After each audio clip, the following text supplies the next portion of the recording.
Welcome back, my duelist friends. Casual Duelist back again. Um, excuse me. And today we are doing our Mayakashi Mill. Um, we're going to be doing our Mayakashi Mill test hands today. And to step in as far as our opponent's deck, we have the handy dandy calculator. So again, most times opponent's going to be playing 40 cards, and you do have to deduct the opening hand, which they will have. So the opponent's deck should always be considered 35. 35 is our target, and what we're going to do is see whether or not we can take out 35 cards going first. You basically always want to go first. If you go second, this number can change. It'll either be still 35 because maybe they just set a card and pass their turn. Like for some reason it's 2003. Or they're going to play this big grandiose loop, set up a whole bunch of negates, and you're going to have to scoop anyway because you can't play through. So for the most part, as a glass cannon, this deck should always be going first. And then just real quick, I need to thank Darth Doomer 666 because you requested that we go ahead and update this. And something I did forget yesterday was I was supposed to say that Celestial Duelist helped me with this because she actually helped us out with like the extra deck and the main deck choices. So I'm just going to go ahead and set the extra deck like over here. We're going to kind of keep this in play. And we're going to go ahead and do what we got to do with our deck. So again, we're going to do our test hands always going first. Because again, going second doesn't make any sense with this deck. So just real quick, let's get our 5 cards. Start off with our Bone Tower, that's good. Start off with Hajun, that's good. Book of Life's okay. Dealings is situational. Foolish Burial I can play. So again, I say the dealings is situational because if we do the dealings, we're both going to draw one, drop one.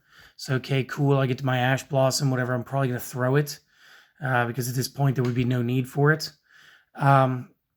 But if we did have that, we're basically saying, is our opponent going to drop a monster? Because if they do, then we want to drop the Hajun so we can Book a Life it back after we've summoned our Bone Tower. That'd be fine. And then, of course, we would be able to go full combo. Instead, we're going to use our Foolish Burial. Foolish Burial is going to send our Mizuki. So if I can pick up our deck, we're going to go till we find a copy of Mizuki. Boom. Mizuki out of the deck. I don't think it matters if we shuffle right now. So, okay, cool. He's in the discard pile. You're going to be able to summon your Bone Tower. You are going to play your dealings. Regardless, we're going to drop our Hajun.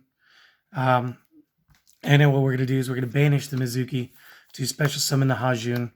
And since we have done it this way, we still have 3 cards in our hand. And we have already special summoned while we have our Bone Tower. So that is going to be -2. And it's going to bring us down to the 33 for our opponent. We're going to resolve Hajun's effect. We are going to find our Maiden.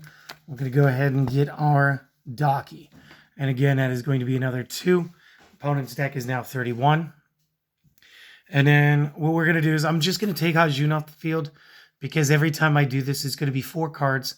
Because what's going to happen is the first synchro is going to be into our best boy, our 3. So we're going to get him, then her. So that's always going to be like a -4. And then we're going to do it again. Oop. That's my bad. Going to 5. So -4.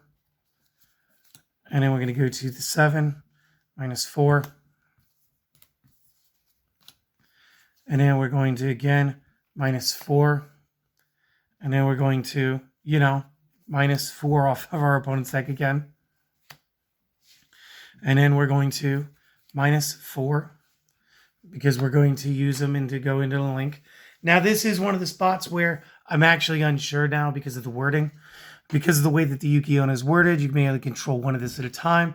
And I don't know if linking one off into another one is actually still viable or if this has been something that we've now ruled against. So what we're going to do is we're going to do a divergent path now. So that said, all of this is in our discard pile. We still have our Book of Life.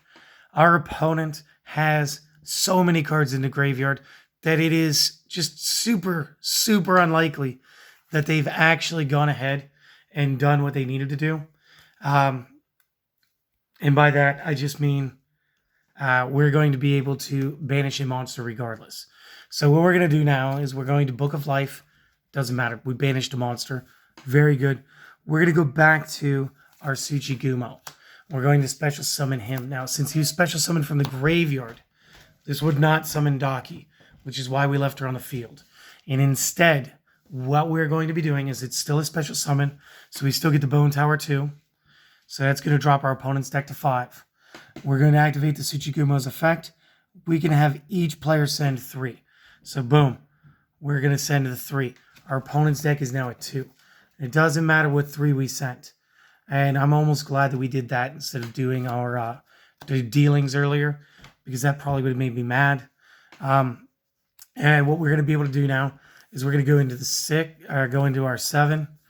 So let's go back through. Let's grab another Tengu. Tengu plus Daki is going to be a mill 4. Now in this case, our opponent's deck would be -2. This is not the game condition. This is not the game condition for one reason.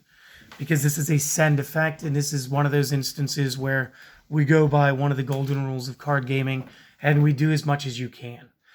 Being unable to send a card from your deck is not a loss condition.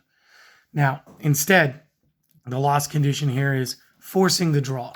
So we want to do the Dark World dealings. We have to draw. We discard. Our opponent fails to draw. Once the card effect is resolved, they have now lost the game, even though this would technically make their deck a -3, and we would actually be able to climb just a little more. So again, that is possible, and that is a win. So that's one. And it's kind of an unlikely one because of the amount of cards we needed in order to do this. So what we're going to do is we're going to reset the deck, and we're going to reset our opponent to 35 cards. And we're going to do this one more time. So I'm going to keep all of these off to the side over here so that I am going to be able to do this just a little easier. Let's grab our Mizuki from our banishment. And let's see what we can't actually do here just real quick. As far as summoning up another round of that. So that was different. I apologize for all this stuttering. Throat is bothering me, and I feel like if I stop talking, it's going to get worse. And then I just won't have any voice left for the remainder of the video. So I do apologize. I am doing like the lemon tea, the hot tea. It is helping. So thank you for the email on that. You guys care, I think, way too much. And that just brings a huge smile to my face. And I thank you guys. So let's get our second test hand going. And then I'm going to show you like the bare minimum 3-card combo. Assuming it doesn't pop up here. To do this uninterrupted. One more. Split it in the middle. There we go. And draw our 5. So, Daki, kind of inopportune. Dealings, which means we know we have target. Ash, which is dead. Called, which is dead. 1 Day of Peace. This hand is essentially dead. So let's play it through. Let's go with our 1 Day of Peace. We get the return. Return is fine. Plus, we know that we will not die this round. 1 Day of Peace means that we both had to draw a card. So take 1 off the opponent. You could go into dealings real quick. Both draw 1 and drop 1. So now the opponent is down to 33. We have our Book of Life. Again, maybe our opponent did something. Maybe they didn't. It's fine. Chances are, at this point, I will pass turn. All right. I have in my hand 5 cards. No real way to win condition. We do have the ability to return into our Hajun, but we do not have a play for our Bone Tower. So again, a little upsetting. The opponent will obviously draw at least one. So now their deck will be down to 32, whatever their turn is. It's probably going to be a big lock. You're probably going to scoop. If it isn't, you're going to draw. You're going to get your 1-for-1. 1-for-1 not really helping you. All it's going to do is allow you to grab your Hajun again to the field.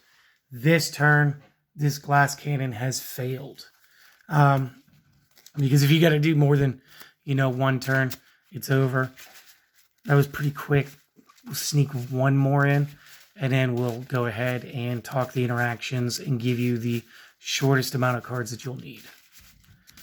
So one more time, shuffly shuffle, shuffly shuffle, shuffly shuffle, and break it in the middle, and then middle to the top. Reset the deck to 35. 1, 2, 3, 4, 5. Double summon, okay. Hand destruction, fine. 1-for-1, fine. Ash Blossom, Hajun. I'm okay with a lot of this. So the first thing I'm going to do is I'm going to do my hand destro. So we have to send 2 to draw 2. So you can take 2 off the opponent. The 2 I'm going to want is going to be the Ash and the double summon. Because again, I could pitch the Hajun in the 1-for-1 immediately to just go into a Hajun out of my deck. We're going to go into Bone Tower. We're going to get a Day of Peace. We have our game conditions. So you're going to normal summon your Bone Tower. You're going to activate your 1-for-1, pitching your Hajun to summon Hajun. Summoning Hajun is going to summon Daki. That is a -4. And then again, we're going to... Sorry, that wasn't my discard pile. That is. Then we're going to go through and see if we can just take out the entire deck. So again, you want to find the smallest guy. We want to find him. So you're going to go to 3, -4. 3 to 5, -4. To 7, -4. Go to 9, -4. We'll go to the 11, -4. We'll go into our link, -4. 5 cards left. And again, if you guys can just do the Yuki-Onna climb, you just do this to finish out. What we'll do is we'll do 1 Day of Peace. Both players are forced to draw. We know that we cannot lose this turn. So I don't know what happened. I went from 5 to 4 for the opponent. We're going to get our Mizuki. Mizuki probably not going to win us the game here. So, again, maybe that one wasn't the win. Again, that would be up there. Not that that really matters for right now. So there is that. They would have to attack your other zombies first. You'd probably be summoning this in defense. Obviously, this would be up there. You would have 4. Your opponent's turn, they would draw. I don't know why I just did that. They'd be down to 3. You could not die during your opponent's turn during the 1 Day of Peace. So again, what you could end up doing, let's say they did obliterate the entire field. You'd be fine with this. You'd draw, you'd have another Mizuki. You could summon a Mizuki, you could run a card, then you could banish your Mizuki, go into your Tsuchigoma, which would be your 5. Activate the effect, both players drop 3. Sorry, that'd be from the top, not the bottom. Again, doesn't matter what you end up tossing. Your opponent's deck would now be at 0. You pass turn, they fail to draw, you win. So even if your opponent breaks the board afterward, the Mizuki and a Suicide still retain you the game condition. So that is all fine. Let me show you the optimal bit with the lowest inputs. We'll take the phone off the screen now. Let's go ahead. Let's get these guys out of the main deck. Let's go ahead and get that other Mizuki up off the playfield. What was that other Tengu I was holding? The optimal 3-card combination is you do want to start with a Bone Tower in your hand. You do want to start with maybe the double summon and either the Mayakashi return. Sorry, that didn't need to be in the deck, or the Hajun. So as 1, 2, and whichever one for third. And again, this is going to get you the most special summons because, again, you are going to be able to get this. Additionally, we could trade out the double summon entirely again for the 1-for-1 as well, as this doesn't matter. And if you do have the 1-for-1 anyway, you could pitch the Mizuki after the fact to extend the play later. So these are like the best cards you want in your hand. You always want to start with the Bone Tower. You want to get to Bone Tower as quick as possible. Then you either want to be able to normal summon or special summon the Hajun. So by doing this, you could do that. And then if you had the Hajun, great. Then you don't want this. If you don't have the Hajun, you do want this. And if you did, then, like Mizuki, this is your best, like, starting hand-ish cards. And again, the one thing we did with this deck to give ourselves the bit of protection, again, we just saw Ash Blossom come up once in a while, and that was fine. We wanted 2 hand traps in here so that we could utilize the Crossout Designator. Even though we're drawing deep, if we do have the Crossout Designator, we are able to stop these cards from stopping us. And additionally, we did make the extra room for another Called by the Grave. So again, this was like 5 cards that we added into the deck just to kind of like refresh it. But it's mostly the same build, mostly the same strategy. And me taking note of maybe the fact that you couldn't play the Yuki-Onna into a Yuki-Onna into a Yuki-Onna. Maybe you can, maybe you can't. I don't know. I didn't look it up. You guys, please let me know.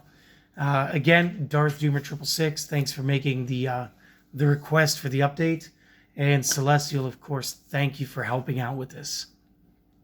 You guys have a lovely day. We'll have some more content tomorrow. And guys, enjoy it. See you later.